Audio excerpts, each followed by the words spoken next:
Non accettiamo lungaggini, non accettiamo ricatti, non accettiamo pacchetti che comprendono tante altre iniziative. L'autonomia è l'autonomia, se si vuole affrontare lo possono fare fin da subito, ci sono tutti gli elementi, gli studi per poter procedere e quindi, come è stato promesso ai cittadini in campagna elettorale, l'autonomia oggi deve passare dalle parole ai fatti. Da leghista e presidente di Anci Veneto, Mario Conte ribadisce la linea, ovvero prima l'autonomia. I tempi di maturazione rispetto al presidenzialismo sono diversi, inutile negarlo, e questo nelle ore in cui si sta insinuando il sospetto che collegare le due riforme sia un modo per stoppare le istanze del Nord, come sottolineato in giornata anche da Carlo Calenda. Insomma, una tela di Penelope architettata dai Fratelli d'Italia ai danni della Lega. Conte non fa nomi né alimenta sospetti, ma il messaggio è comunque chiaro. Io non sopporto i pacchetti completi dove all'interno si mette di tutto e poi si vota, con un voto si votano 100.000 cose.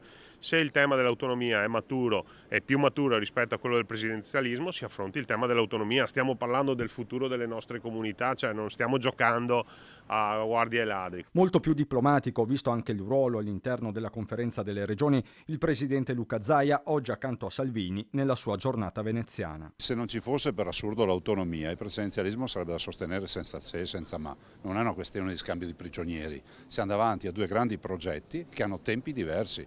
I compiti per casa per l'autonomia li abbiamo fatti, sono passati 5 anni, il presidenzialismo lo sosteniamo, lo ha confermato il nostro segretario Salvini, ma noi andiamo avanti con l'autonomia.